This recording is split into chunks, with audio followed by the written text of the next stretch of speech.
Recent polling indicates that over the last 15 years, there's been a 21-point jump from 9 to 30% of the number of Democrats who consider themselves religiously unaffiliated. So what does that mean for the party with regards to black voters? Because we can see in a 2020 poll that among religiously affiliated black Americans, 63% are Democrats. But among religiously unaffiliated black Americans, they're far less attached to the party. In fact, nearly half of them, 46% of the unaffiliated, say they're independent. So joining us now to discuss this shift and what it means for Democratic turnout and vote support, it's DNC Chairman Jaime Harrison. Chairman Harrison, it's good to see you, sir. It's always great seeing you, Chuck. I'm gonna get you to react to a lead from our friends at 538, and it's the framing for our conversation. The 2022 midterms are approaching, and black voters must choose between the Republican Party, which has actively worked against their interests for decades, and the Democratic Party, which has long struggled to meaningfully address race and racism, as well as other issues important to black voters. That is the conundrum. How do you keep black voters excited about the Democratic Party that many think haven't delivered for them yet? Well, listen, Chuck, I think in the end of the day in November, we're going to see historic turnout in the black community because they understand that this election is about a choice. It's a choice between a party that is built on fraud and fear and fascism, that is banning books written by black authors, that are suppressing the votes of black voters, that is trying to fight against efforts to bring down the cost that could have impacts on black communities. And you have a party that has we're in the process of putting the first African-American woman on the Supreme Court, a party that worked hard to bring down child poverty and cut it in half and had a disproportionate impact on the black community. And so you have a party that actually gives a damn about black communities and is working hard in order to make the lives of the folks in those communities better each and every day.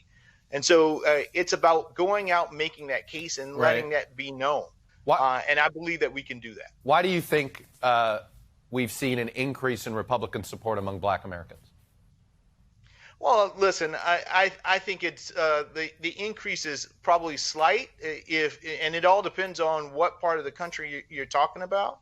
The black community is not a monolith. It is also very diverse. And, Democrats have to understand this, that you can't take the black vote for granted. You got to make sure that you fight for it just like you fight for any other vote. And so I think part of what that means is we got to roll up our sleeves a lot more, go into these communities, don't take people for granted, talk about the issues that are important to them and their families and their communities. I believe if we can do that, we will continue to enjoy strong support from the African Americans. Let's talk about the importance of the black church when it comes to the Democratic Party. And I say this because many religious affiliated blacks are not comfortable with abortion, are pro-life. Are you at all concerned that this becomes a bit of a wedge inside the black church at all? I'm not concerned at all, Chuck. The Democratic Party has been on the side of choice for as long as I can remember in politics. And we've enjoyed African-American support just as long. And support from folks and the religious leaders of the black church as well. Because in the end of the day, what this is about is freedom and liberty. Freedom and liberty. And if anybody in this country understands how hard the fight is for freedom and liberty, black folks understand that.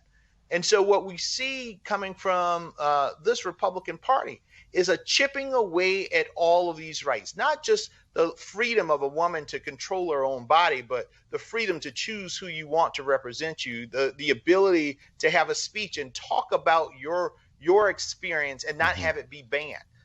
We see that the Republican Party is chipping away at the liberties and freedoms of the American people.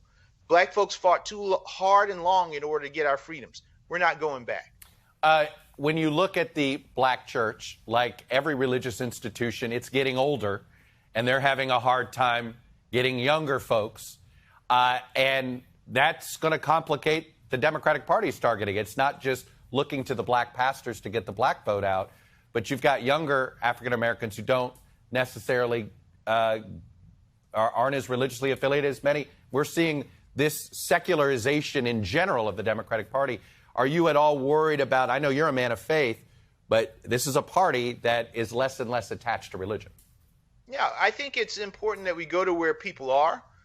If people are in church, let's make sure that we are talking to them about our values in a way that we can in that setting.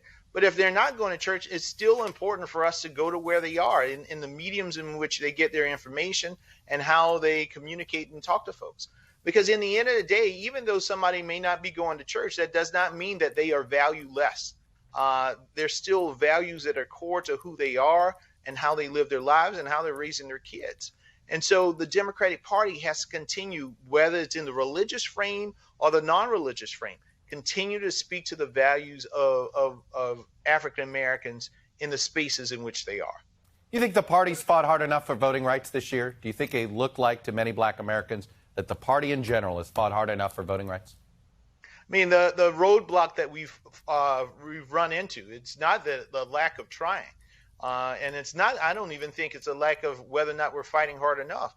It's the lack of having the votes in order to get it done in the United States Senate. We just don't have 50 votes that will allow a tie for Vice President Harris to break that tie in order to move forward with some waiver of the filibuster.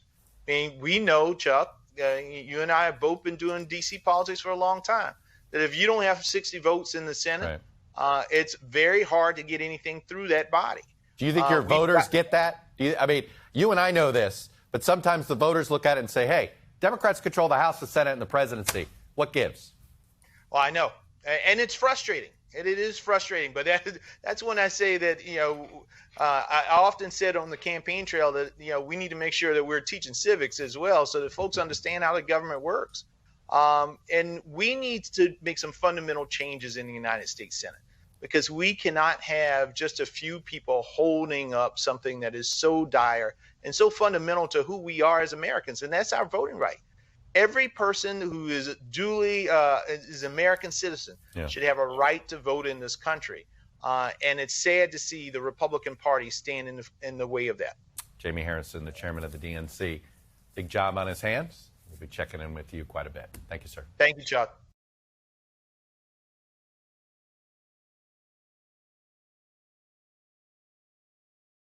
Thanks for watching our YouTube channel. Follow today's top stories and breaking news by downloading the NBC News app.